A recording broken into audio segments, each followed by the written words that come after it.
From this to this! Ito na yung part 2, kinabukasan. Nagritual na naman ako. Ang daming alikabok. Tinanggal ko muna si Chief Engineer. Doon ka na muna. Matigas na pala yung simento na nilagay natin kahapon.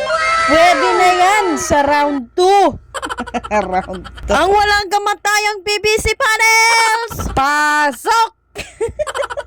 Pagkatapos gumawa ng pinto, tinisting ilagay. Kaso bumibigay. Mahirap pala ito. Naiirita na ako sa part na to. Kaya naman, pinalitan ko na yung pinaka-top niya. Natatanggal kasi. Mahirap magkamali.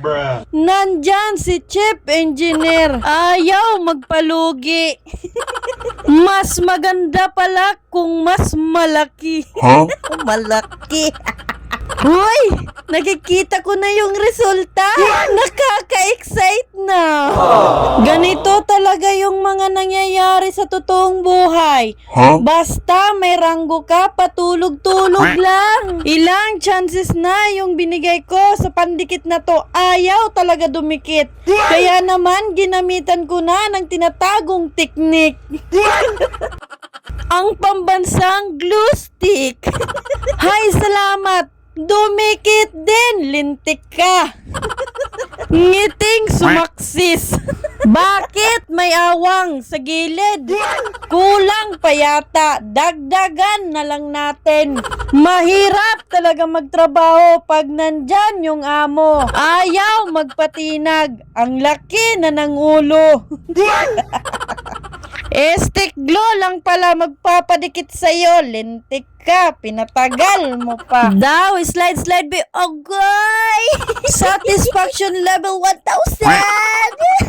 Ang pangalawang dimension. Isang pinto lang dapat to.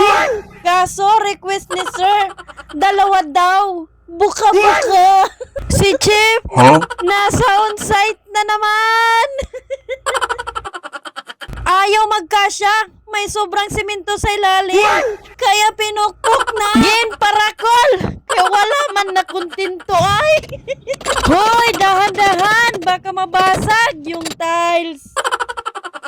Tinapos ko na lang gawin yung pintuan. Pagod na ako dyan.